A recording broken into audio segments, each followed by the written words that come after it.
Drivers, start your engines.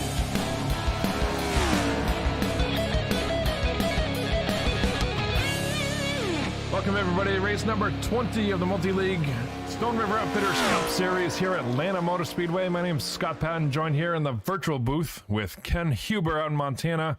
How's it going out there, Ken?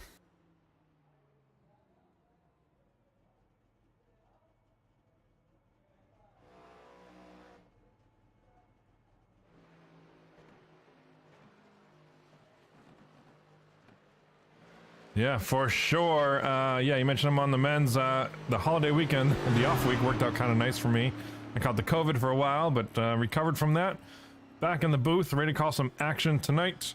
We are, let's see, in qualifying, just 50 seconds from the finish of this qualifying session. Watching the 68 car of Michael Loveless. Looks like qualified in 18th spot. Justin Michael, top of the board. Wesley Holland in second. No surprise there.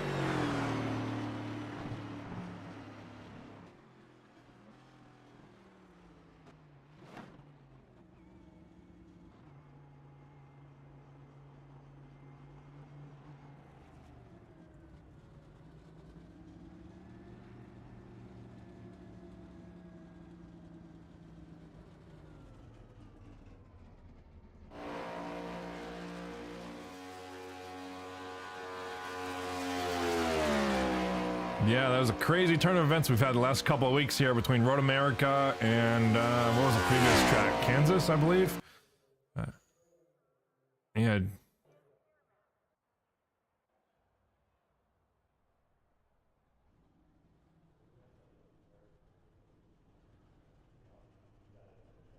Yeah, certainly as we start the grid here, we'll get that, wait for the computer to catch up here, but we are going to grid up here.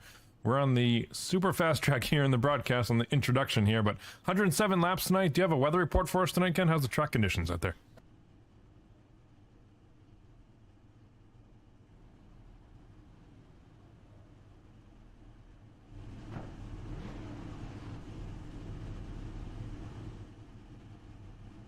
All right, let's take a look at... Oh, gonna grid tonight for us, Ken.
Will start in 35th, and that rounds out our 35 car field.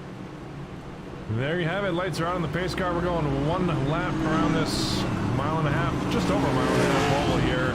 Reconfigured the new Atlanta Motor Speedway. High banks, high speed. Sure to be lots of action here tonight. I'm looking forward to this one with a humongous field here.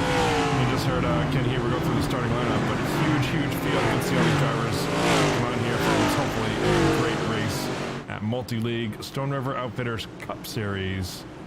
tonight here on Multi-League Racing Network. Turns 3 and 4. I'll let you call the start here as the pace car dives in here through turn 4. I think you better call the start. I think my mic's not on yet.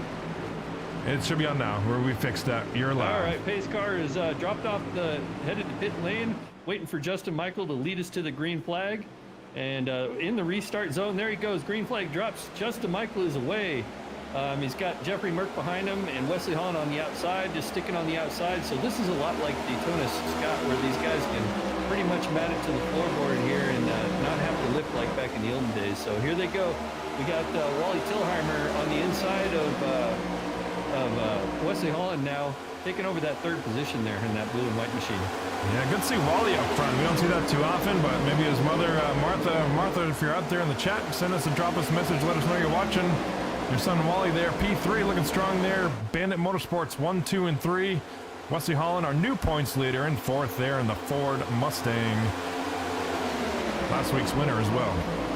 And we're starting to see at least like the top 7 or 8 get single file. Looking a little bit further back, you got just behind Ken Richardson, you got Mark Billen back there. He gets single file there with the 5-car Eric Dillon. Christopher Howell just behind them. Double O Brown almost gets into the side of Jason Hughes up there in that orange and black machine. And they are battling for, looks like the 10th spot. Yeah, great battle here with the SRX car. SRX Superstar Racing Experience. Tony Stewart, Ray Abraham's little racing series there is in full bore right now. Race number, 4, I think was this past weekend. So, yeah, right in the middle of it. Race 4 of 6. Awesome looking SRX car there of Jason Hughes on the top side. Who's behind him there in the 14 car? Who are we looking at? Robert Mattis. Good run from him from Colorado Springs, Colorado. Yeah, definitely. I'm looking at Charles Widener now back here in 14th. He was making a move on the outside there in the 00 car, James Brown. That's Mr. Birthday Boy Charles Widner. Oh, celebrating birthday, I believe Widener. yesterday or the day before. Happy birthday, Charles. Yeah. It's time to bring that Craftsman machine up to the front here. Here we are on board on the roof cam right now. You can tell we'll do a lap or so on board with Charles. Why not? And you can see what the draft is like in this place, as well as how they pretty much don't lift, unlike the old Atlanta. Into turn 1, flat out. No lifting at all so far. Looking at the backside of, on the inside there goes James Double O Brown. Looking forward to that green and black car of Eric Talon up there. Yeah, looking back up the field here, I'm looking at the 8th position here of Joe Marks. On the inside of Jason Hughes there, trying to get that position from him. Jason Hughes normally pretty strong on like the plate tracks here.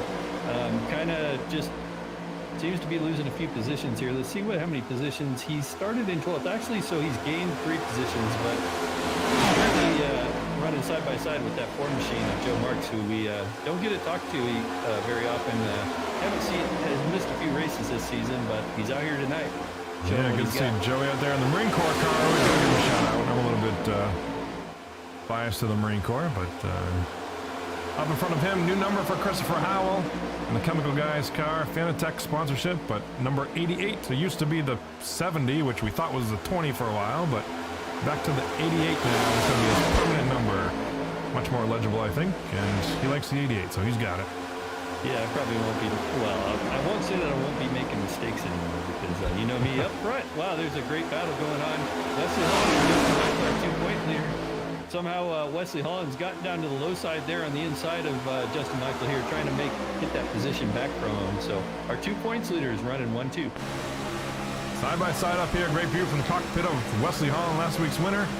Justin Michael in the silver Beretta car, just to the outside there. Yeah, and that's a pack of, looks like about, 14 cars, so it looks like they've separated themselves there from the second pack there. Just looking back here, seeing, it looks like Charles Widner, who the first car is. So that'd be Andre Savala back there in 15th, kind of leads the second smaller group back behind him. Yeah, we're back here in 15 now with Andrew and Greg Maul there in the 7 Miller Fortune car, of course. I'm curious now, Scott, what happened to the rest of the field here? So I'm backing up just a little bit. Okay, here we go. So, yeah, I guess they're all just kind of strung out through the rest of the field here. Yeah, if you look on the leaderboard there, 14th spot is Mark Billen down there, halfway down the board, and 14th, then Andrew Savala. Andrew Savala's in that black, blue, and white car that we're looking at right now, who's leading the second pack, 2 seconds behind that leader pack, so quite a big difference here.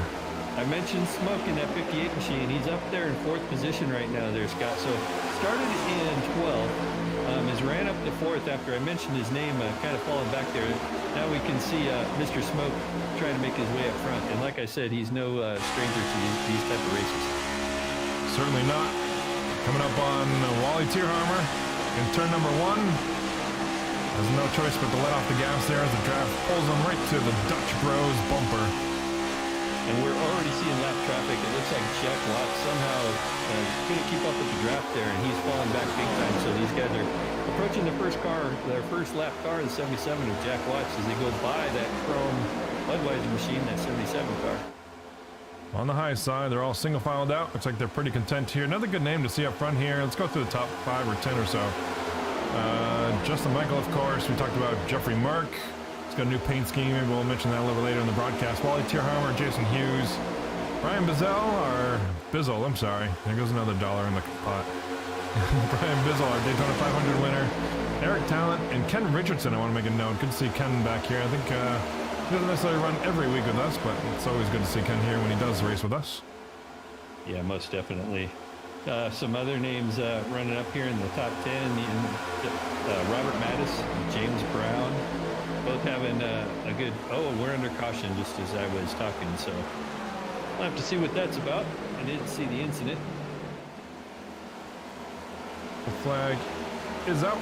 We'll take a look here, see if we can get a update on what exactly happened here. There it is. I think it started in front of them, but right now we're looking at the replay of Trent Drum, I believe, and Michael Milfelt on the outside there. Turn number 4. Looks like the incident starts in front of them. Double D, Dave Jardins gets into Michael Milfelt. Who's in the Caterpillar car there? 70. Oh, that's Mr. Chaos. That's JJ Garrett.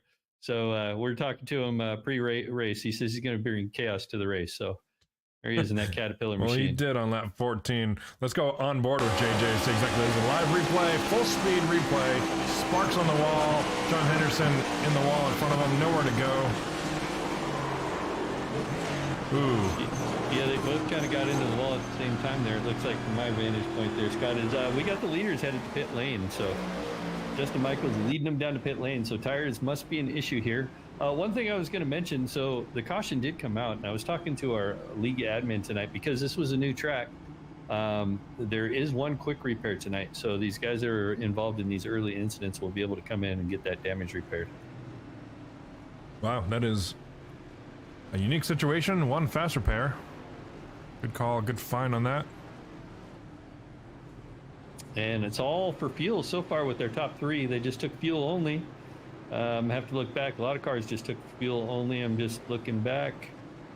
And then pretty much the top 4 or 5 took fuel only, and then some went 2 tires, it looks like, further back in the field. So it looks like a couple cars stayed out, I believe, right? Behind the pace car here, Calvin Miller, Keith Haney, Chris Davis, and Brian Abbott, top 4 cars, did not pit that time. Yeah, something else that's interesting tonight, too, with the new track. So the timing and scoring is a little bit off for me tonight because it takes a while for everybody to get all the new parameters uploaded into the software that we use. So I'm a little bit behind, so I can't see a lot of the incidents and when people are on pit road tonight. But we'll make sure that we call as much action as we see out there, folks. Absolutely. Well, why don't we take this time under yellow, Ken? Do you have a point standings for us? Do you have at least... Yeah. So let's talk about the points really quick, Scott. So Wesley Holland currently leading. He took over the points lead 2 weeks ago at Road America by winning that race over Justin Michael. It led pretty much all season. So Justin Michael finds himself one position down now in second place, 11 points behind the leader. So Justin Michael's been killing it on bonus points, and a lot of the reason he's in the lead. Our Canadian in the 38 machine, Christopher Davis, who also did pit, he's in third place, having a great season so far. He's 78 points off the lead. James Hearns, his teammate, also out of Canada, is 141 points out of lead in fourth, and Greg Mall is in fifth, 156 points. And then Jeffrey Merck is in sixth, 172 points back. And I think we're going to go back to the racing action because we did have a quick caution on this track. So it is set up for quick cautions as they head to the backstretch 2 wide as we get ready to drop the green flag again. There we are, leading them down. Should be interesting here. Calvin Miller, a name we don't see up front all that often, but we'll give him some TV time in that 20 car. Looks like he may need a sponsor here. Maybe he needs to talk to, who is it back there in the O2 car? That's Heath Smith. Heath Smith. How could you forget Heath? I think of the Heath bar. The Heath bar. He should have had a Heath bar sponsor. That's what he needed. Right. And Keith Haney on his outside in that 87 sharp-looking car out there as well. Remember our top 4 cars here: Calvin Miller, Keith Haney, Brian Abbott, Christopher Davis did not pit. They're 16 laps behind on the fuel strategy. Should be interesting what the fuel window is as the pace car makes a left turn, coming down to the green flag. Calvin Miller entering the restart zone nice and slow, and away we go here. Keith Haney is still trying to warm up those tires, make sure he doesn't spin them on the outside. Yeah, that almost looked like his tires were spinning there, Scott. I'm not sure. He got a little bit of a bad start there. He's allowing like 3 or 4 cars to get by him. Justin Michael taking that third position. Christopher Davis back there following Justin Michael through. Looks like Christopher Davis battling now, trying to stay in that top 5. Almost 3 wide there. Justin Michael squeezed against the outside wall in turn 2. Makes the best of it. Finds every inch he can to find a clean pass around Brian Abbott here for second spot. There he goes on the outside, bringing Brian Abbott with him, it looks like. Seeing if he can make that outside work, trying to get himself back in the lead. He has no teammates with him, so his teammates, he had, I think it was Jeffrey Merck back there earlier. Jeffrey Merck is back there mired in 7th, it looks like, at the moment. And not often we see Justin Michael up here with no teammates surrounding him, because he got quite a competitive field of teammates within his team at Bandit Motorsports, but here he is racing for the lead, side by side with Calvin Miller. I believe that lap goes to our second place points leader, Justin Michael, with 6 wins on the season. Count them, 6. Yeah, he goes for another door pillar from Patent Paints. So he wants another one of those door pillars. So, you know, with his teammates kind of being mired back there in traffic, Justin Michael might need to find some new friends before the end of this race. Right now on board, top of Keith Haney's car up here. It's a Ford, working fast on the high side. He says, you know what, I know who to follow here. The fast one to the front, Justin Michael.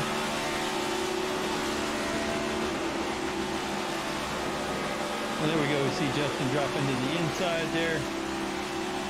Back in command of this race. The second points, or the first place points leader right now, Wesley Holland is back there. He is, let's see, he's back there in 15th. So I'm wondering why he got so far back there. Yeah, it's interesting. Should be interesting to see how much patience he has in working his way through the field. Right now in the back bumper of Brian Bazell on the outside. Wally right in front of him there. And 2-car Mark Billen on the inside. 2x2x2. Looks like a pace lap up here with nowhere to pass. Yeah, and Justin Michael back on the outside there. He's got the 20-car Calvin Miller led the last lap. Calvin Miller on the inside. That inside lane work right now. I think Justin Michael kind of needs somebody to get up there and tuck in behind him. There he does. That 82 does tuck in, or the 87, I mean, of Keith Haney. See, there you go, screwing up your 7s and 2s again. Yeah, no, I'm dyslexic.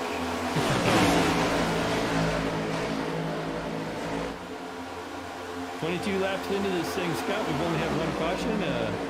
Wasn't a bad one. It wasn't a field ender, and so far we're keeping this pretty green at the moment.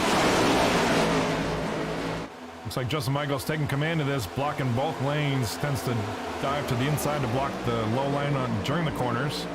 Through one and turn. Sorry, blah blah. Turn 1 and 2 here. Jumps to the inside, and then as that outside lane, you see him sort of build momentum coming off the corner. He jumps up and blocks the outside lane. So doing a great job at commanding this entire field here. Justin Michael out front knows that that's the best spot to be to probably prevent any incidents here. Yeah, let's see how Jeff Merck's doing here. Maybe back in 9th spot on the outside. right behind Eric Talent there on the outside. Yeah, I believe that's correct. Got Eric Talent back there, or he's got Eric Talent right up in front of him there in that green and black 5 machine. Kind of like what you said earlier, Scott, there's just nowhere to go. You know, you can take a 3 wide, but it's kind of, this place is a lot more like Daytona than Talladega. It's just a narrow racing line, and it looks like it opens up there on the front stretch. But one of the rules that Ken put out tonight is you can't cross that double white line with red in the middle. Otherwise, you'll get a penalty. So if you use that to gain the advantage, you will be penalized for it. Here's a great shot up here from the blimp. Yeah, as we look at that lap car on the inside. Not sure who that is. Maybe Michael Milfelt, I think, if I had to take a guess. Drops low off the apron, does a great job letting these leaders pass by with no huge incident. Great shot from the blimp there, showing the super speedway style racing, 2x2x2, pretty much the entire field. Great racing here. Well, Smokin and Eric Talent have made their way up to the front now. So you're looking at 58 all over the back door of Justin Michael, really close on his outside now. Kind of getting run on the outside there. Got Eric Talent. Well, no, it looks like Jeffrey Merck right on his tail there, pushing Jason Hughes to the front here. You see Jeffrey Merck dive to the inside, get in front of his teammate there, and then now they're back together, the teammates, and they'll probably be able to outmaneuver Smoke. But I wouldn't count out Smoke yet. He's got Ken Richardson just behind him in that 16 car, pushing him on the outside there, giving him a little bit of an advantage there. I was going to say, where did Jeffrey Merck come from? It seems like just a lap and a half ago we were talking about him on the outside in 9th spot. He must have gotten a huge push there and through the pack, back to the lead where he is most comfortable as well. Almost looks like he gets a shove from Justin Michael into the corner and drifts high. Justin Michael goes high to stay behind him, let him know that he's following him. But cuts in front of Jason Hughes' bumper there. Not sure he's too happy about that one, but great job by the Bandit guys. I'm sure they're probably going to dominate the high line here if I had to suspect. There they go. And I also wonder about Jeffrey Merck. He's probably thinking to himself, wow, I'm motoring through all this traffic. I hope they're catching this on the broadcast here, because I want to see that one. So. Don't worry, Merck, we catch it all. We catch it when you take the lead, and we catch it when you hit the wall as well. I can show Ken I can drive ovals after all. Yeah, you got Justin Michael all pushing him hard through the front stretch there and through the tri-oval, and on the outside, kind of dominating that outside line now. Jason Hughes, not to give anything out there, back there in third in that 58 machine. Looks like Ken Richardson just behind him. Oh no, Ken Richardson's dropping back to about 7th, it looks like. Back up to the front. Change for the lead. Justin Michael with the slide job underneath Jeffrey Merck. And talk about a guy moving back up to the front too.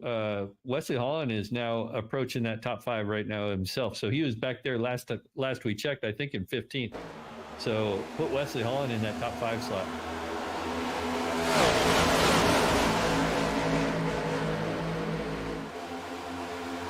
Going back to Ken Richardson here. Ken Richardson is about the best 2-wide battle we have on the track right now. Well, just ahead of him, the 82 machine.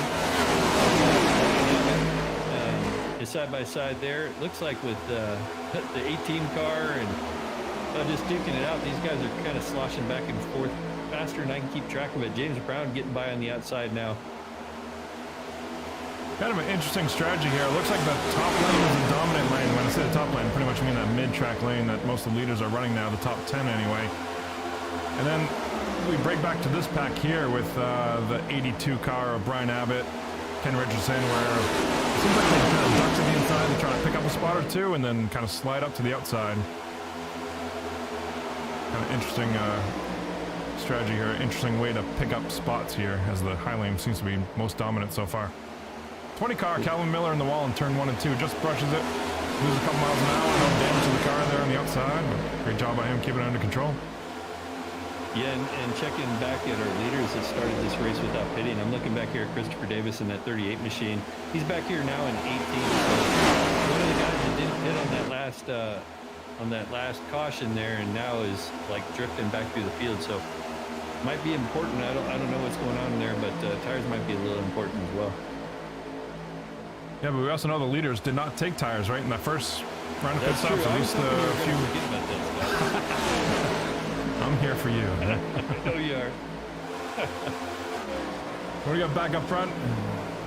Justin Michael, Jeffrey Mark, and the new paint scheme. Why not go ahead and show off the new paint scheme now of Jeffrey Mark in that second spot. We went Stone River Outfitters. We did a reverse paint scheme because he wanted to show off 22 a day logo. Just talks about or raise awareness about 22 military members average per day committing suicide. So much too many, but this is a paint scheme that Jeffrey Mark wanted here to fight the battle against suicide here, particularly with our veterans, military veterans. So awesome job there with Jeffrey Mark. 2 win stickers on the car, trying to put a third on there. Right now, second spot.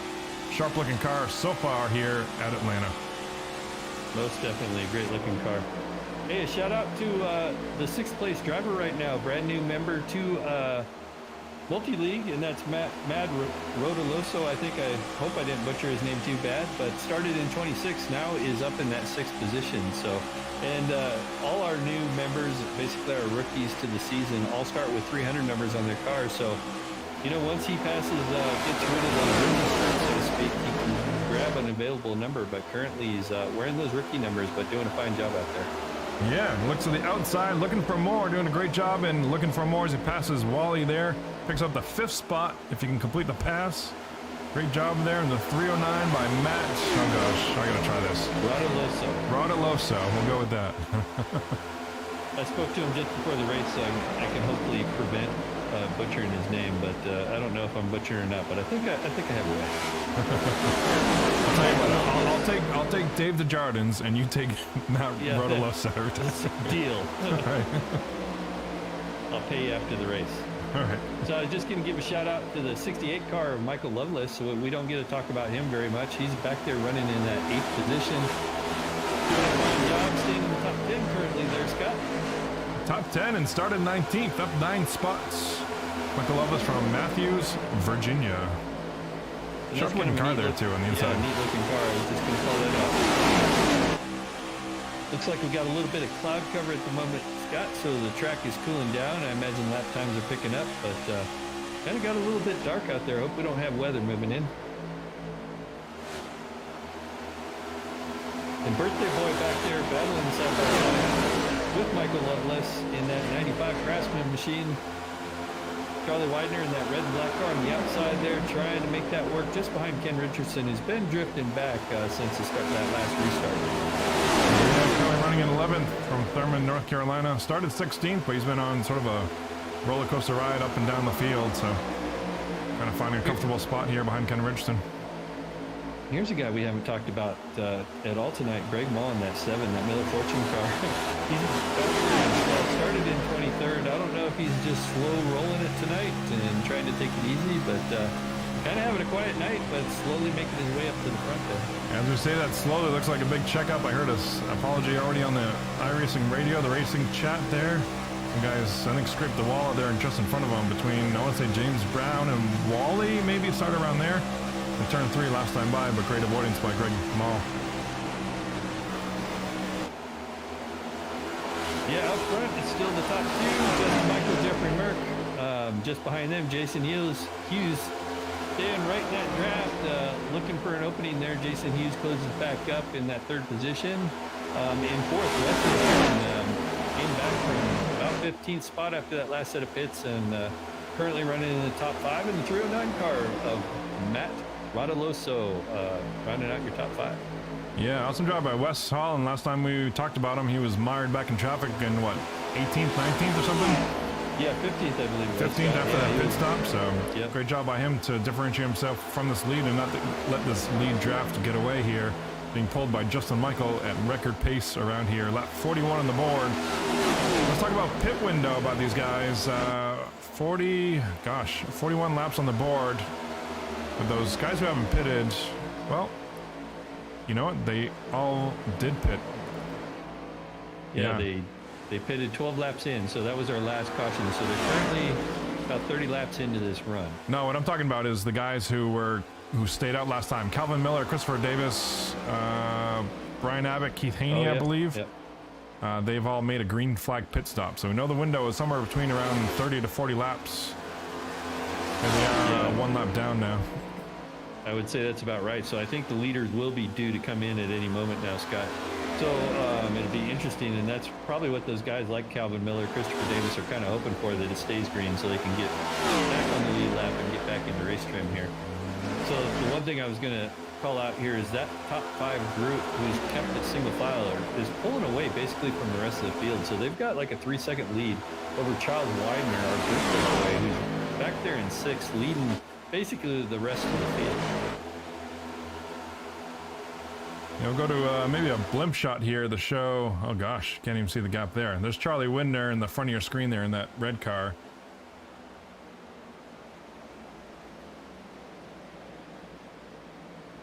And then there's the lead pack way up there. There it is, off in the middle of the backstretch, led by Justin Michael on the high side. They've almost got a second pack going here. Like, you see the 4 cars there. Looks like Charlie Winder, Eric Talent, Wally, and Vernon Margheim. Haven't talked much about him tonight. In 9th. Looks like they got their own little 4-car breakaway as well. Yeah, so back there in 10th is probably the 3rd car battle, just ahead of 7 car there with Greg Mall. We got Wally Tierheimer back there in the 75 car in 11th place. Got a shout out there on YouTube from Martha saying, have a good race out there, Wally. Wally's kicking butt so far. Looking for a top 10 here, hovering at 11th. Started 4th, but sitting comfortably from Bandit Motorsports behind his teammate Greg Mall here. All right, I'm starting to get the itching for pit road here, Scott.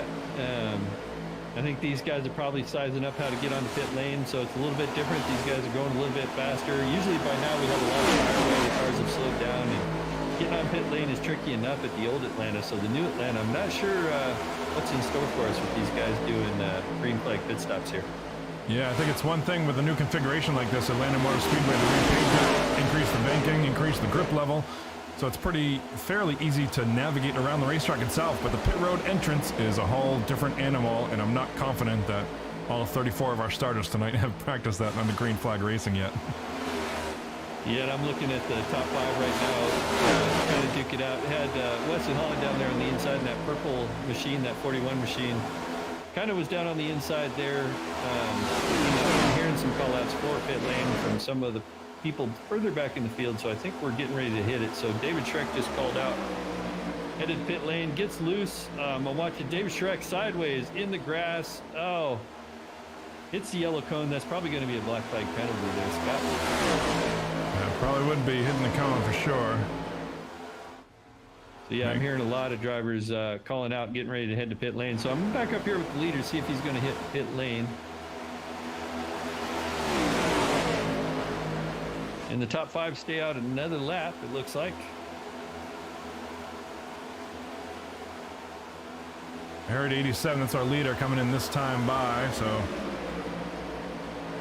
60, Jeffrey Merck coming in this time. Looks like these guys are all getting organized. I gotta imagine Wesley Holland's staying on the high side there. It's probably let these guys have the low line. He's probably staying out with his partner behind him there, Jason Hughes from Bad Apple Racing. I think they're gonna stay out with the Bandit Boys line up on the inside. We're going pit road entry for the first time. The new configured Atlanta Motor Speedway on board with Justin Michael, the pit road to the cone. That cone has moved. David Schreck probably moved that cone last time, huh? Yeah, I think that was David Schreck. And there you see David Schreck leaving pit lane just as Justin Michael goes by there, leaving his pit stall. So I think he was in serving that penalty. Got here Charles Winder, who's leading that second pack. He's getting ready to hit pit lane. So let's see if they're taking tires here, Scott. So the right side is up on both the 60 and the 87. It looks like left sides as well. So they're doing full 4 tires and fuel, and away they go. 309 came in with these 2 leaders too. So let's see where Matt ends up in that 309 machine. Just watching the 68 enter pit road of Michael Loveless. Unfortunately got it loose, trying to avoid Eric Talent in front of him. Probably got wound up a little bit late. Locked up the tires, spins to the inside wall. Decent amount of damage on the front side of that Chevy for Michael Loveless. Yeah, back up here with Wesley Holland and Jason Hughes. I think they're going to be headed pit lane. Yeah, well, Wesley's down on the apron. Jason Hughes right behind him. Headed to pit lane to get their service complete here. Vernon Margheim right behind them in third. A little smoke coming out of the tires there. Gets them hopefully wound down with pit road speed.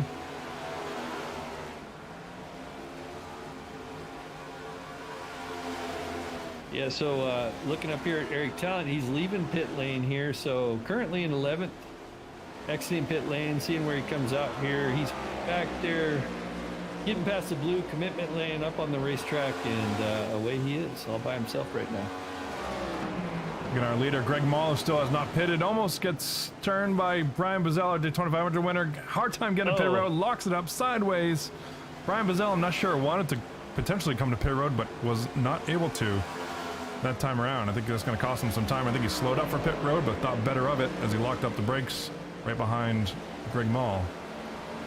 Yeah, that cameraman was awesome there, Scott. That was great camera work. So I got. I'm working over here. I mean, I'm paying my cameraman overtime is what I'm doing. Yeah, well, you're not paying him enough. Christopher Howell was currently leading this thing in the 88 machine. He's leaving pit lane now, so he's going to give up the lead to Brian Bizzle. So you caused me to do it. Brian Bizzle will find himself out of the lead, though. What's that? Put $1 in the pot every time we do Bizzle, right? So right now we're looking at our potential leaders here after the pit stops. 10 seconds behind Brian Bizzle. There we go, Bizzle. 5, yeah, Brian Bizzle is coming to pit road this time. Pretty sure he meant to come last time, but back to our leaders to the stripe this time. Leading lap number 55, Justin Michael, Jeffrey Mark, Calvin Miller. It must have been a really good stop for Christopher Davis. He picked up 4th spot. I think, wasn't he mired back quite a bit he was before the quite stops? a ways back, and now he's only, what, 6-7 seconds behind the leaders right now, so... Well, I think that's deceiving. He's only 1 second behind Justin Michael, if you look at it. So I think he's going to be right with these leaders as things shuffle through. Yes. Well, if you remember, Christopher Davis had to pit early, like 10, 15 laps earlier than our leaders. So I don't know if when he had new tires, he was able to make up all that ground. There's something I don't know, Scott. I haven't raced here before. So maybe during our post-race interviews, we can find out what the tires were like tonight. Yeah, that is really interesting. Calvin Miller here up in 3rd spot as well. Was one of those cars, one of the 4 cars that stayed out in that first caution. So he's got 17 laps on his tires right now, trying to keep up with this lead draft of Jeffrey Mark and Justin Michael up ahead. But looks like he's losing ground here pretty rapidly. Yeah, so maybe tires are a factor here. You know what's interesting too, Scott, is the race started like I thought it was going to start like a typical Daytona race, and once they get through a little bit of a fuel load here, it looks like the cars really separate themselves. So it looks like on fresh tires you got Daytona, and then after that you start racing. So yeah, I kind of like it. It's kind of a mix of both worlds. Pretty cool. So looking back there in that tied machine of Calvin Miller, Calvin Miller in that 20 car, going by a lap car, that tied machine there. I got to get my cars straight here, Scott, in that 54. Last time by, lap times Calvin Miller 30.615. Our leader, Justin Michael, 30.656. So about a half a tenth faster for Calvin Miller, ironically, that time. Yeah, and he's got Trent Drum, who's lapped down currently, trying to get his lap back. So he's the first car lapped down in that tide machine we called out earlier. So got a little bit of draft help there as that 54 machine is trying to stay in contact with the leaders, which is kind of what you want to do. You get the lucky dog if the caution wants to come out, is just stay behind them, not cause an issue, and hopefully you can be the one that gets your lap back. Yeah, if I was in the chat with him, I'd be screaming to Trent to maybe back up a couple tenths to me and then use him to kind of pull yourself up to the leaders maybe, but... Well, we've seen these two top leaders lock bumpers before and kind of dominate a plate race, so it looks like they have the same tactic going on here in Atlanta. Yeah, right now in the front bumper cam of Jeffrey Merck, going floorboard deep to the 87 Toyota, Justin Michael up ahead. Let's talk about some big winners on that pits sequence there. Calvin Miller, I think, was a great choice by him to stay out in the first caution and then come within a second or 2 seconds of the leader as pit stop cycled around. Great job by those guys, as well as Christopher Davis. But I'm looking down the leaderboard here. 13th spot, Wally Tierheimer. Man, he was battling in top 5. I think he started in the top 5 tonight. Started 4th, yeah, currently running 13th, 10 seconds. This group that we're looking at, led by Ken Richardson and Mark Billen here up in 9th. You know who else is mired in this group is the 7-car Greg Mall. So if you remember, he slid into pit lane, so that cost him. He was moving up through the field there nicely, and now he finds himself back there outside of the top field. Yeah, these guys right now, that entire pack starting with Mark Billen in the 2-car up front. Ken Richardson, Greg Mall, Heath Smith, Wally Tierhammer. Last time around, 30.6s. Jeffrey Mark and Justin Michael up front, 30.3s and a 30.4. So even though they got more cars mired in that pack back in 9th and 10th and 11th, etc., but they are still losing a couple tenths per lap to the leaders. Yeah, and the big loser on that set of pit stops right now, it looks like to be Wesley Holland, who is up in that lead pack, currently leads the second pack, about 4 seconds behind. He got smoke on his inside in that 58 machine. Jason Hughes looking to take that position away from Wesley Holland. But Wesley Holland, after pit stops, ended up, like I said, about 4 seconds behind our leaders. Yeah, there's one thing I know about these Bandit Motorsports guys too, not to harp on that because we all know how good they are at super speedway racing, but I always watch Calvin Miller way up high in turn 3 there, almost scrapes the wall. But Jeffrey Mark and Justin Michael, there is just no mercy with these guys. They do not let up. So they're going to be locked bumper to bumper, I can guarantee you here, as they continue to pull away. As long as they're comfortable and they know, and I'm sure they're watching the relatives, and they know right now they're 7 tenths faster than the entire field that last time by. They're just going to keep doing the same thing. No mercy here from these Bandit Motorsports guys. Yeah, and this second group should be studying what those front two are doing right now, because their only hope is to get locked up and to try to run these guys down. You see Wesley Holland right now back there in 4th. He is pushing that 58 machine as hard as he can, knowing that he needs to get up front. But meanwhile, you got the 5-car down on the inside. They're going too wide racing again, and you know that's not going to help Scott. No, and that is the last thing they want to be doing. I know it's frustrating being a racer. I've been in these situations before where you're mired in the middle of a pack like this and you think that you're the fastest one, right? You're like, man, if I could just get up front, single file, everybody else stay behind me and single file out. But the problem is everybody wants that same mentality and everybody wants to lead the pack and everybody thinks they're faster than the next. So frustrating for sure, especially watching the leaders tick away now, over 5-second gap now between Justin Michael and Jason Hughes here for the 3rd spot. Yeah, rounding our top 5 is the 33 machine. Vernon Margheim having a solid night tonight, keeping it really quiet. We mentioned him earlier, but having a quiet night there. Solid top 5 currently. Just behind them, Eric Talent in green and black, number 5 car. Christopher Davis, we talked about him earlier, made up a bunch of time. He's about 12 laps on older tires right now and an older pit strategy here with 42 to go. Hasn't given up too much, but has dropped back to the 7th position right now, and he's being trailed by Calvin Miller, who we were talking about earlier. Yeah, those two guys are hooking up together, trying to make the best of it. They're the ones that stayed out in that first caution. So, like you said, about 12 extra laps right now. They have 29 laps on the cars, 20 laps on their tires. The leaders have 17, so.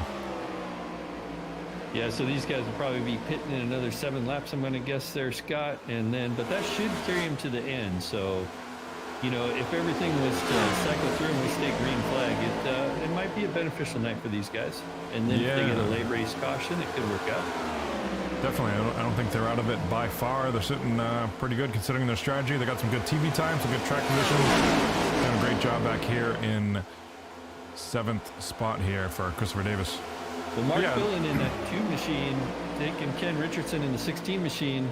On the outside of Christopher Davis here, just motoring on by. The outside lane is hooked up, got Greg Mall in that group as well, and they're trying to charge their way back up to that second pack that Jason Hughes is currently leading up there in 3rd. Great view up the back left quarter panel. Mark Billen there, looking back at Ken Richardson, Greg Mall. Well, we are clocking off laps really quick here, Scott. I don't know if you have a crank it up in the lineup tonight. But, oh yeah, we do. That would be nice. All right, user request. We're here for the fans. Let's crank it up. Here we go.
mired in traffic here. Looks like some of those cars. Christopher Davis on the inside, Calvin Miller, Justin Michael splitting them 3 wide and back of David Schreck here, looking for a place to go and nowhere to go.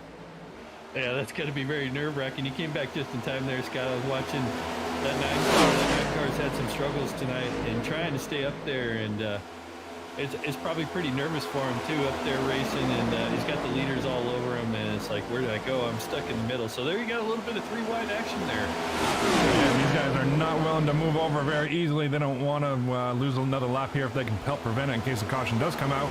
Put them back on the lead lap. Last time around in turn 1, Justin Michael, luckily I didn't put on an extra coat of paint for him because he would have been certainly scraping that off of turn number 2. Wasn't much room there at all, if any. Now, up there just ahead of Justin Michael is Christopher Davis. Christopher Davis and Calvin Miller, while we're doing the crank it up, went into pit lane and got their service done probably for the final time tonight. We're talking about it. I think it's a hard pull to get 35, 37 laps, but that's what Christopher Davis and Calvin Miller are going to have to pull. They're up there racing with the leaders now. The leaders have yet to pit, so when pit cycles come back around, it'll be interesting where Christopher Davis ends up on the track. He made up a lot of ground on the last set of pit stops that we went through. Yeah, in addition to that, we were just talking as well during the crank up. On this last stop, we predict the leaders are going to have about 12 to 14-ish laps remaining in the race. It's going to be a question of whether they decide to take tires or not, or maybe 2 tires. Could 2 tires be a winning call tonight? Yeah, all interesting. Scott, you and I both know neither one of us have driven this track before, so we're all kind of rookies at this. So we're calling a race with a lot of unknowns. And we haven't had enough cautions tonight. Actually, it's been a really clean race. 1 caution early on, the lap 12 or so. Other than that, we've been clean and green so far, which is really nice, but we don't get to talk to drivers when they're out there racing. We sometimes like to pull them in. It'd be nice to pull in Justin Michael right now. And, hey, Justin, how are the tires doing right now? It's like, dude, put me back. I'm trying to race the car. I don't mean to interrupt here. Off turn number 4, Jason Hughes coming to pit road. Wesley Holland on pit road. There's one other car behind him here. Vernon Margon comes down with them as well. Interesting strategy. Yeah, a little bit of short pitting. Now, it'll be interesting if they take tires there, Scott, because I think that'll tell us everything. So that's a short pit move for these guys. And, yep, tires right going on. Right side's going up, yeah.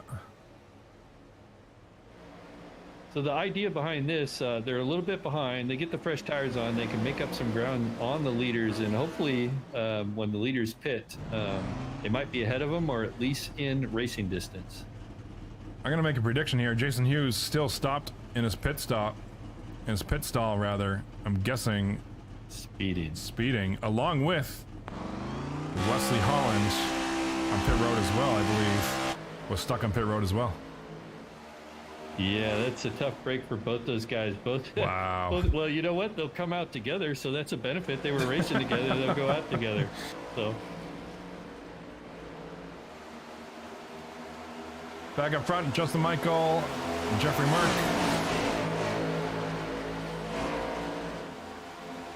Yeah, I think they're talking about pitting right now there, Scott. I think Jeffrey Merck was out making it clear to the other drivers that, hey, both of us are going in, stay high, so we'll have to see here. And come off turn 4, Justin Michael and Jeffrey Mark teammates, Bandit Motorsports on pit road. See how they can do it nice and clean. Hopefully smokes them. We'll see how much extra speed Justin Michael carried on the pit road. Yeah, that was a big slide there for Justin Michael there. Hopefully he didn't get himself a ticket like Wesley Holland and Jason Hughes did. See Ken Richardson leaving his pit stall just ahead of the 87 here. Let's see what the 87 does. Both right sides up.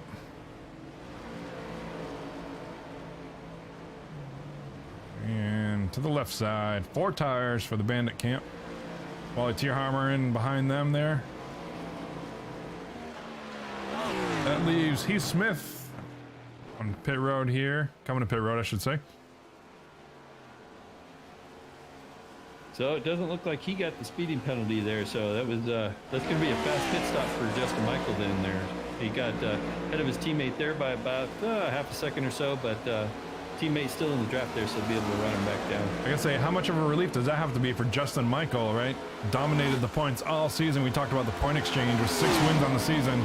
Dropped to second after 2 very, very rough weeks. with various incidents, and now he's looking at Wesley Holland with a speeding penalty, potentially lap down, out of contention, and here he is up front, dominating fashion again. Him and Jeffrey Mark fighting for the lead here with 30 laps to go. Yeah, I'm just watching more cars come out of pit lane as they go by. I'm not sure who that was. I was trying to catch up. I think that car was lapped down earlier, so. Another one leaving pit lane is the 02 car, Heath Smith, exiting pit lane back there in the top 5 currently. We'll have to see what happens with timing and scoring when he crosses the line where he comes out, but went into the pits in the top 5 anyway. Yeah, currently running 10th, it looks like, after that 14.8 second stop.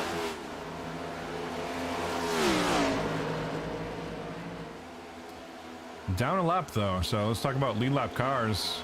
7 cars. Birthday boy Charles Widner looks like he's 30.8 seconds just in front of our leaders. Should be probably just behind these guys. And speaking of the devil, 95, our birthday boy in that Craftsman 95 machine headed to pit lane. I was just getting ready to talk about the strategy that Charles Widner found himself in by staying out and hoping for that caution. So, Charles Widner. Wow, we talked about we're bringing some serious jinx to the pit lane entry tonight. So everybody, I don't know that I've seen between the 2 or let's say 3 pit stops now. I don't know that many cars have made it successfully all 3 times. Yeah, no, that was good. I think it was only Dave Schreck that I seen. It might have been more than that, but Dave Schreck got into the cone early tonight. But that was an excellent save there by Charles Widner. We talked about it being a new track and the banking being higher, so that transition from the racetrack to pit lane ought to be a lot more brutal than it used to be. Okay, let's give Billy Bumgarner a shout out here. First spot in the 53 Ford Mustang. Does a great job getting a pit road here. Famous Amos cookies. I'm a big Chug Chip cookie fan, so hats off to Billy Bumgarner. Gonna give up the lead to Justin Michael. Should cycle around after this stop. Yeah, these guys stayed out as long as they could, hoping for that caution flag. So that's a different strategy compared to our short pitters. And speaking of our short pitters, Wesley Holland and Jason Hughes, they find themselves bumper to bumper. They're a lap down now. The first 2 cars, except for Jack Watts. So Jack Watts' first car lap down. Wesley Holland, Jason Hughes. Just the second set of lap cars down right now. They're back on each other's bumpers. So the penalty boys out there trying to get that lap back, and hopefully they can be back in contention for this thing. But they're going to need a caution, Scott.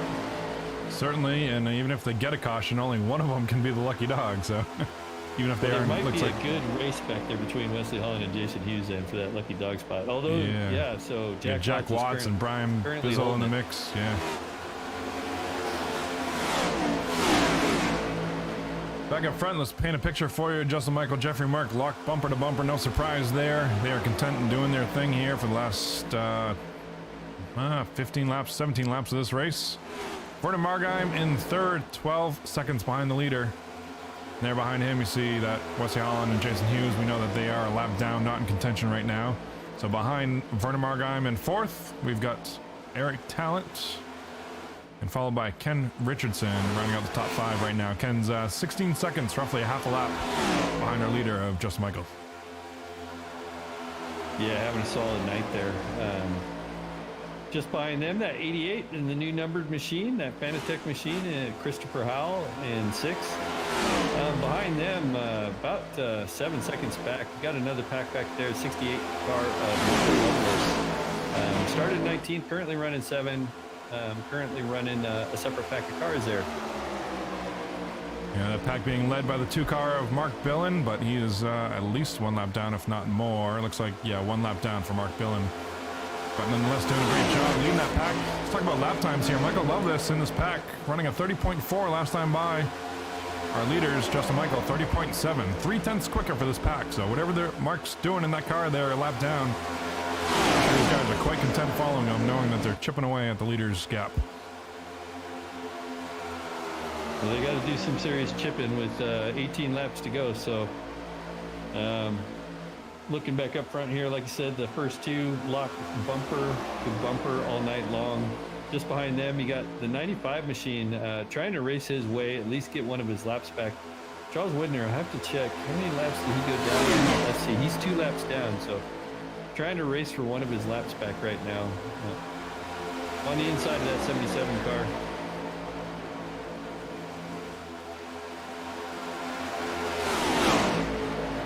tough at a race like this when you're watching it's all green flag racing and you find yourself in a tough spot and down several laps, and time is running out rapidly, approaching about 13 to go in this race here. Yeah, it's strange to me that Charles Widener lost 2 laps there too, Scott, because he was on the lead lap and stayed out for a while. But it seems odd that he lost 2 laps. Maybe he was further enough back there. I guess that makes sense. We're see a great shot off the back bumper. Justin Michael looking at the front view of Jeffrey Merck's car in that new sponsorship, Toyota Camry. Looking sharp there as they continue to hook up here and click off laps. Last time by 30.7s looks like around the board. And they're surprisingly some of the slower cars. I looked back down to all the way to the top 5. Christopher Howell knocked out a 30.5 last time by. Yeah, I think some of these guys in the bigger packs have figured out to get single file. I think they get a little bit faster speeds there, Scott, compared to 2 cars. And speaking of which, I'm back here at the 3rd position of Vernon Margheim in that 33 machine. Got Wesley Holland, who's a lap down, and Jason Hughes, who's also a lap down. And we're having a good run until they get their speeding penalties, but Vernon Margheim finds himself in the top 3 in the 33 machine. So he must like the number 3. Yeah. Started 13th, so there's another 3. His fastest lap, a 30.003. Oh, he's just a man of 3s. You know, Scott, back when I was racing, I used to hate being in 13th position. I don't know. I always felt it was a bad luck position. And so if I ever found myself in 13th, I'd always try to get out of it, whether it was giving up the forward 14th, or back. Yeah, go forward or back, you know, but don't stay in it because a wreck was bound to find you for whatever reason. Yeah. That was my, what do you call it? I can't even think of the word for it now. Well, I think I should just give up. I know what you're thinking, but I can't think of it either. So Why is that? Why is that? My superstition. Achilles heel? Superstition? Yeah, no, my superstition for racing. That was, I didn't like being in 13th spot. Back up front, Justin Michael and all these guys, to much dismay of Wesley Holland, I gotta say, is, well, let's talk about Jack Watts, Charles Winder, and Billy Bumgardner are all in a battle here for the Lucky Dog spot. So that is going to... Wesley Holland is behind here. Well, the 95 is actually not in this battle for the Lucky Dog. He is 2 laps down. So it's Jack Watts. It's Jack Watts and Billy Bumgardner who's battling it out right now. And Charles Widner is kind of splitting the difference. He's the middle of that sandwich right there. Yeah, so even though Wesley Holland in that draft with Vernon Margheim was up there in 3rd spot now, even though they're continuing to make a couple tenths per lap on the leaders, it's going to be frustrating for Wesley Holland and Jason Hughes to know that there's at least 2 more cars up there that are really in the contention for the Lucky Dog spot, and it's not them. Yeah, it's going to be a tough break. I'm watching. We got 8 laps to go there, Scott, and the leaders are approaching a huge group of lap cars here. So it'll be interesting if they catch him, if that's going to factor in. Of course, we got 2 teammates there. Jeffrey Merck has been struggling on the ovals this year. He's only got 1 oval win, and as much as I hate to say it, he's got 1 road course win. So, you know, I'm sure that 60 machine is looking to get another oval win done tonight. So we'll see if he's got anything for him. But kind of be interesting if these lap cars that they're approaching, if they're going to catch him or not here in the closing laps of this race. Yeah, looking strong so far. Jeffrey Merck staying right on the bumper, doing what he's got to do to click off laps. That sharp-looking 60 Stone River Outfitters headliner sponsor car there, but like I said, some lap traffic coming up. We'll focus on that as the leaders approach that, as they continue to open up the gap. 11.5 seconds now, back to Vernon Margheim in 3rd. Yeah, the other thing is we talked about it early tonight. Wesley Holland took over the points race, the last race there at Road America by that win, and Justin Michael having some struggles. Now Justin Michael is in command of this race with Wesley Holland having the struggles. So if things were to play out, it looks like Justin Michael is going to reclaim a pretty big point lead tonight. I want to walk, let's move through the field a little bit. Andrew Savala, Jeff Gilmore, we haven't talked much about him. This is the battle for 11th and 12th. John Henderson up there in 10th, just in front of them in that sharp-looking black car, in front of Andre. but this battle is only about 2 seconds, if that, in front of our leaders. I think this is that gaggle you're talking about, Ken, of the lap cars that the leaders are potentially going to catch before the end of this, 5 laps from now.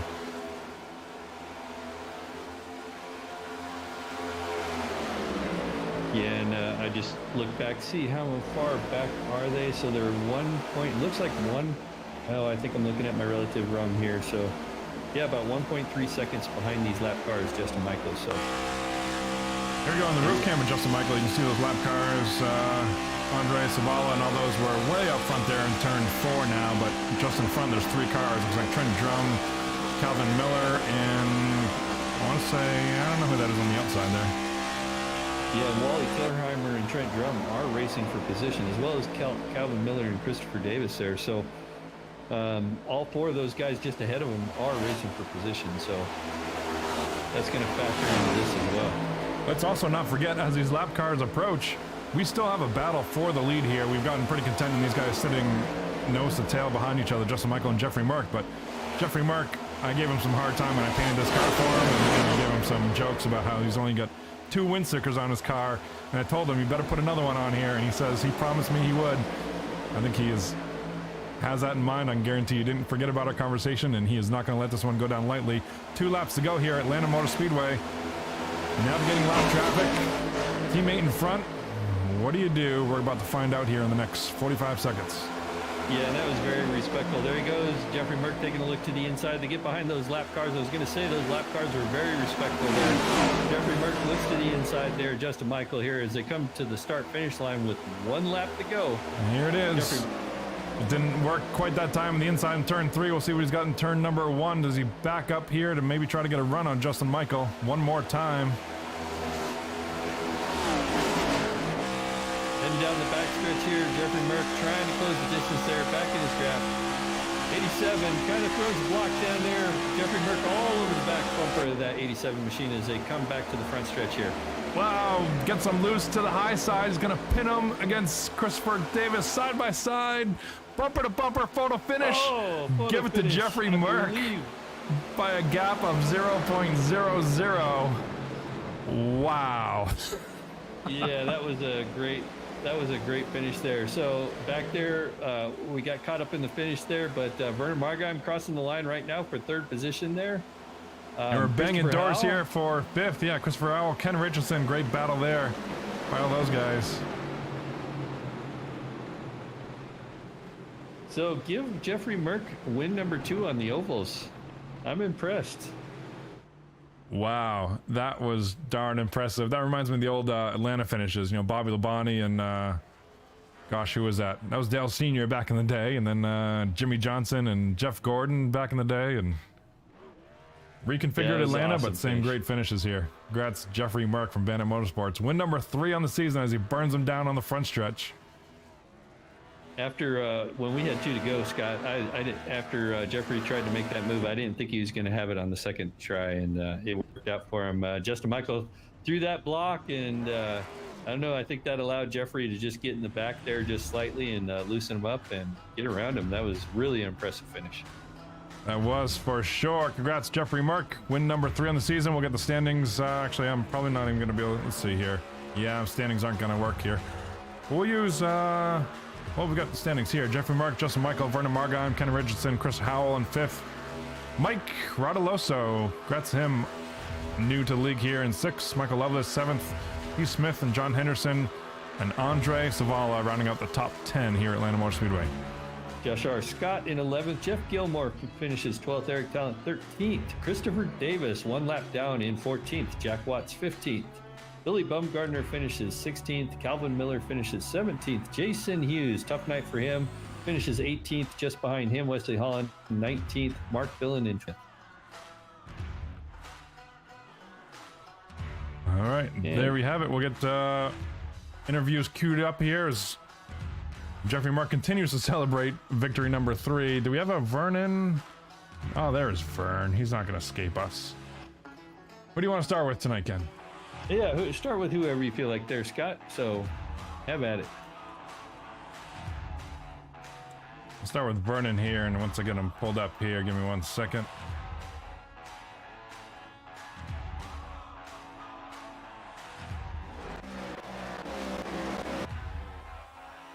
While we're going through, there was a shout out there in YouTube land from Dawn Merck. So she was pretty quiet all night until Mr. Jeffrey won this thing. And then she chimed in and said, wow. Good one by Jeffrey Mark. But right now we are going to talk to third place finisher Vernon Margheim. Hard fought battle all night. Seems like you escaped most of the troubles that much of the field had having to do with pit road tonight. But how did the car feel start to finish? Talking about tire wear in particular, I'm interested from your standpoint and what you had for him at the end of this thing with obviously you're 16 seconds back in third spot, but nonetheless a great finish by the CTC Waterworks GTR Simulator Chevy ZL1 for Vernon Margheim. Well, I don't know. How did I pass all those cars? I mean, geez, was everybody getting penalties? I was the only one not? That's kind of crazy. Clean car, started 13th, up to third. We were making a note earlier about all the threes. Your fastest lap tonight, a 30.003 in the 33 car. I tell you, this GTR Simulator Chevrolet was fast tonight. It was consistent. I just... I got kind of caught up with a pack there that was kind of slow after I had my first tires, and I lost about, 4 or 5 seconds to the leaders right then and there. And it just kind of escalated back from there. But, hey, raced a clean race. I didn't have any complaints for the most part, except for getting rear-ended during the race somehow, some way. Got a 4X, but we'll be good with this. I'm happy to be in third. And another top 5. That consistently got to keep on clicking off those top 5s. Heck yeah, that's what matters. Keep putting yourself up there time after time like we see. And with one win on the season back in California, looking forward to next week at my home track and one of my favorites. I think a lot of people know that, but New Hampshire Motor Speedway. What do you got planned for next week? I think that should lend kind of in your wheelhouse. What do you think? That's going to be another track that you just got to be consistent on the track. You got to have good pit stops, no mistakes. Stay away from Merck. Those chicken legs on those brakes, man. I don't know. Awesome. Well, good to see you up here once again. What I like to call the fan favorite, Vernon Margheim, with another podium finish. Solid run. Great to see you up there. Andre himself didn't have a bad run. Your teammate there back in 10th in the 86 car. So yeah, all of Can-Am did really well, and thanks to GTR Simulator. Merck, great job. Justin, great job. We've just got to keep this rolling. I want to thank you guys again for doing a great job up in the booth. And again, GTRsimulator.com. If you guys need a new sim rig, go check them out. GTRsimulator.com. And there you heard it from the man himself, Vernon Margheim. Third spot tonight at Landon Motor Speedway. Tough race with very few mistakes. Led him to an awesome podium, and we'll talk to you next week. Have a great week, Vernon. Good to talk to you as always. Thank you, guys. Congrats. All right, there it is. And now we go to our second place finisher, Justin. Mike, I'll let you take this one away, Ken. Hey, Justin, great job on a second place finish. Hey, walk Scott and I through those last couple of laps there. What happened? Well, I knew he was testing it and see what he could do. And, the side drift, you could really keep him pinned down and stuff. So I was hoping he would try to pass me going into 3. And I know I threw a block. I probably should have let him beside me. Probably could have held him back, but he did what he had to do. We didn't wreck, and it was a heck of a close finish, though. So yeah, so you were coming up on that lap traffic. Were you thinking that was going to play a factor? It looks like they were pretty kind, but I know when you're at the end of these races and you're leading this thing and you see a bunch of lap cars that are all racing for position, does that kind of make you tighten up a little bit? A little bit, but luckily they were nice and got out of the way there. And I don't remember who it was. I think it was a 38. It was a red and white car there that last lap. He got out of the way, but his draft I was hoping was going to help me, stay in front. But I think he just kind of got up too high and out of the way, so it didn't really help me that much. Yeah, gotcha. Hey, so another thing Scott and I were talking about tonight was tire wear here. So, the track seemed to race like a plate track early in the run, and then you get about 20 laps, and then the field really started separating. Was tire wear kind of a factor here? It definitely was. You just had to know how to take care of it the first, 10 to 15 laps, and then it would really last you the whole run. And we did that, even though we were leading. We were pretty good at that. I know if you were back in the pack, though, you really ate your stuff up pretty good, so it was really hurting them. Well, I think you find yourself back in the points lead after tonight, after giving it up a couple weeks ago at Road America. And so to hold on to that thing, I think you're going to need a good finish there at New Hampshire next week, which is Scott Patton's home track that he likes to talk about almost every race. So you got anything for New Hampshire next week? Well, it's one of my worst tracks, but so is Gateway. So hopefully the new setup I have here will really help us, the new pedals and wheels. So, but that place could still get demolished, and I wouldn't bat an eye. Sorry, Scott. No. Yeah, I'm kind of fond of that place too, Scott. I don't know what he's talking about. I know. Hey, Just because he congrats. can't win there is not my problem. Well, I'll have to get you out there so you can give me some tips. All right, I'll do that. Well, congrats on the second place finish. Pretty much dominated this tonight, but you're back in the points lead. I know you're going to be strong in New Hampshire, even though you're talking a little bit of trash about it tonight. But you got anybody you want to thank? Just everybody out there watching. Hopefully it was a good show, and it was a really good finish. Merck there for racing me clean the whole time, and you guys for calling a good race, and Scott for painting this awesome looking car as always. Well, thank you. Oh, and again Kim. there, And Justin. Kim for putting on a great leg too. Sorry. I always forget about him, so I got to throw him in there. He's easy to forget about. Don't worry about it. All right, Justin. Well, thanks a lot for talking to us, and good luck next week. Thanks, guys. Congrats, Justin. There you have it from second place, Justin Michael with a dominating run all day, but came up, well, about 100 feet short, if that. But now we go on to our race winner, Jeffrey Merck. I gotta be honest with you, Ken and I sometimes joke about who has the first interview, because whoever has the first interview has to do 2 interviews, which means I interview third, but I also get the interview first, and this is one of the times I'm pretty darn excited. I think you know why. I told them with the new paint job tonight that we made jokes earlier tonight about putting another wind sticker on the car, so I guess I got more work for me this week. But congrats on, gosh, what has got to be arguably the closest finish. I think the official gap is 0.004 to Justin Michael.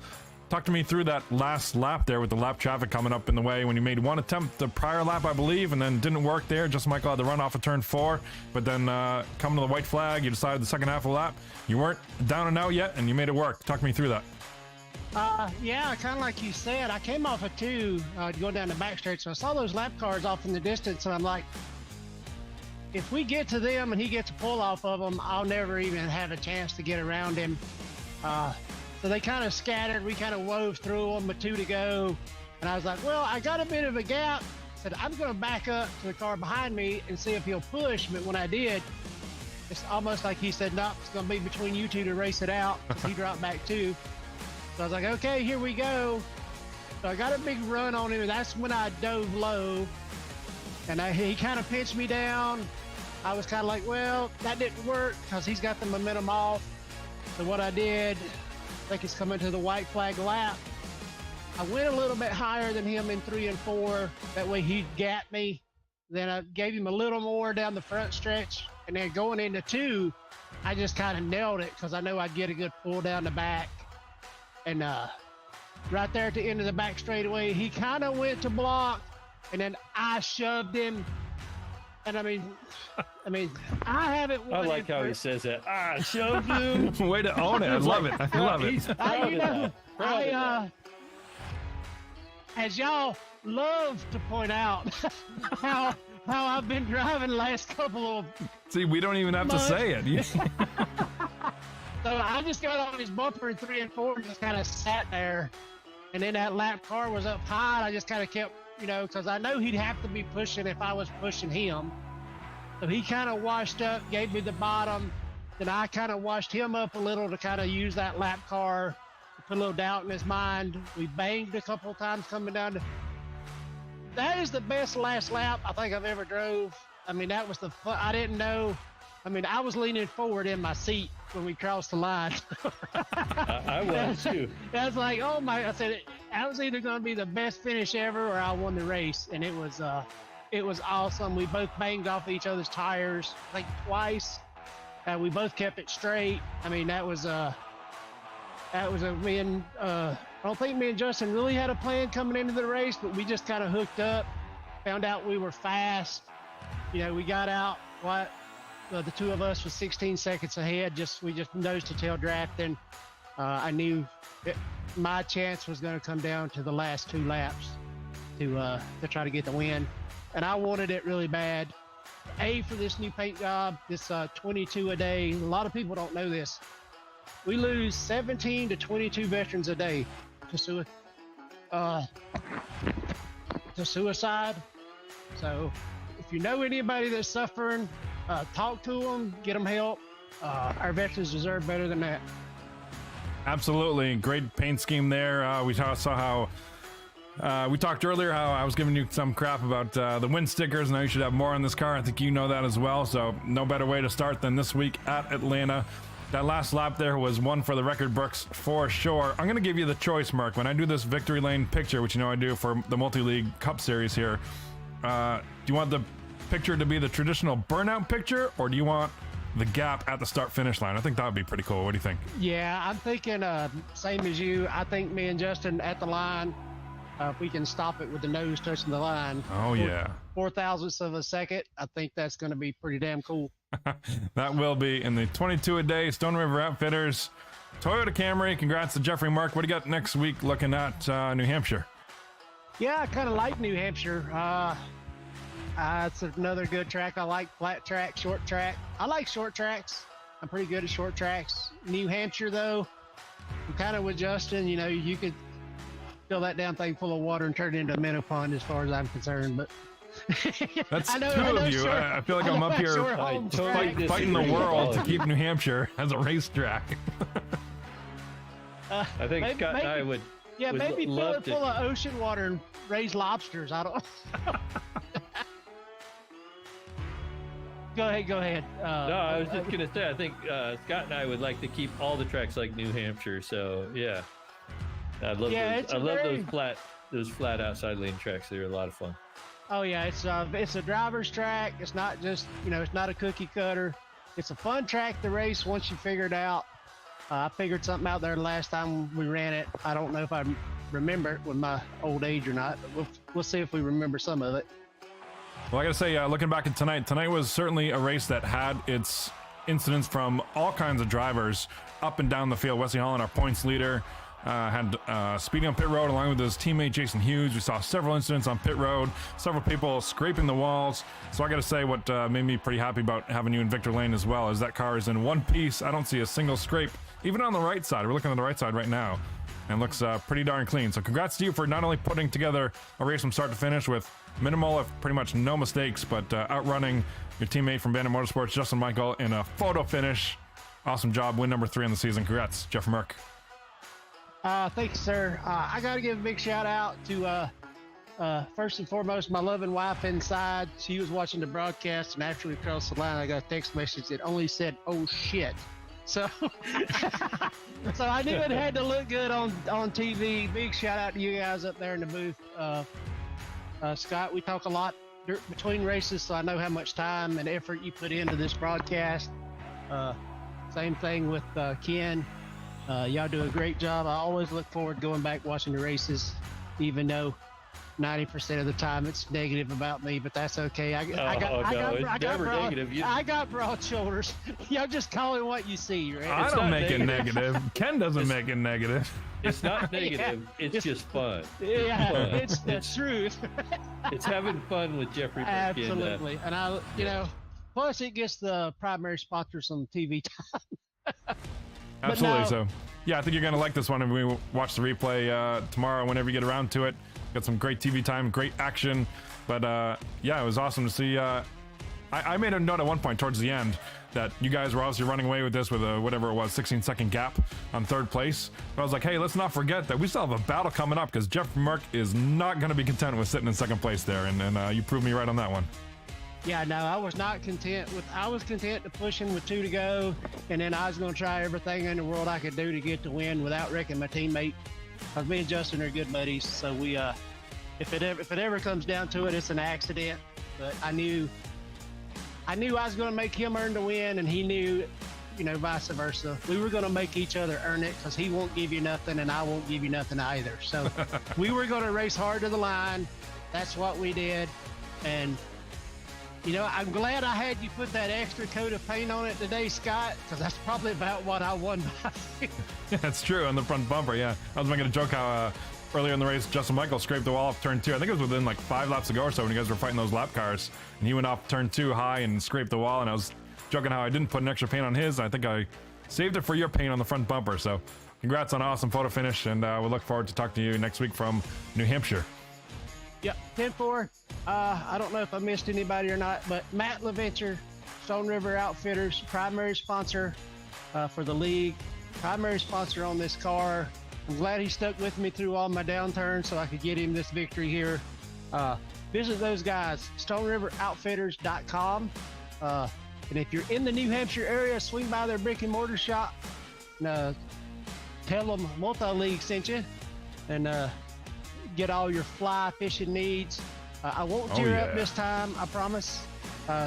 Do one better, Jeffrey Merck.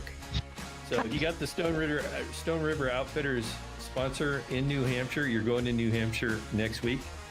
Put that car in victory lane there. Oh yeah, for sure. I'm sure Matty LaVenture will be running around the track there somewhere, so I definitely got to put on a good show next week. 22 a day. Scott just put that banner on the hood today. 17 to 22 veterans every day take their own life, PTSD or something. Just because the warrior leaves the war doesn't leave the warrior. So keep those guys in your thoughts and prayers. And hell yeah, we put her back in victory lane right where she belongs. And my loving wife, Dawn Mert, I love you. If you're still watching, I love you, I love you, I love you for letting me do this. And Kim Quick, all the admins. I know I've been talking forever, but this win's been a long time coming. I'm glad I got that car back in victory lane. It looks great. And damn it, I'm ready. Let's go to New Hampshire right now. Oh yeah, let's do it. Way. Load the trailer up, go upstairs, and pour bourbon and Coke with your loving wife, Dawn, and I will do the same thing in celebration of win number 3 in the season. Jeffrey Mark, Atlanta Motor Speedway. Congrats, buddy. Thanks, guys. There we have it from Jeffrey Mark, our race winner, photo finish, Atlanta Motor Speedway. Ken, that's got to be arguably the best finish we've certainly seen on Multi-League Racing Network, if not several years here at Multi-League Racing in general. What do you think? Yeah, definitely. That's going to be a fan favorite this year. Captured it all live for you on Multi-League Racing Network TV. So glad to have everybody here. I was glad to be witness it, and I got to admit I was wrong, which is a strange thing to say, but I expected a lot of cautions tonight. We ended up with a really clean and green run tonight. Yeah, I was surprised by that too. Saw some awesome pack racing, super speedway style. Their team advantage of the kind of the bump drafting that we see at super speedways, but to pull away and show that they've got the superior driving skills to pull away from the pack. Saw several pit road incidents, guys having struggle, showing that it's a brand new track and haven't quite got down the pit road entrance yet. We caught a lot of those highlights for you, and of course the great photo finish here at Multi-League Racing Network. 0.004 the official gap. Jeffrey Mark over teammate Justin Michael. Let's not forget about Vernon Margheim, the fan favorite, rounding out the top 3 in the GTR Simulator Chevy. Yeah, and you mentioned quality driving next week, New Hampshire there, Scott. It's the driver's racetrack, so no more of this super speedway type racing. These guys are going to have to put together a really solid run next week as well, so look forward to that track especially. That we do. We will be here next Monday night. I'm going to the race on Sunday, so I'll be at New Hampshire, but it's just up the road, so we'll be back here Monday night, 8:30 Eastern time, same time, Multi-League Racing Network from New Hampshire. Until then, folks, we'll leave you a couple highlights from Atlanta Motor Speedway. Have a safe week, everybody. Good night, everyone.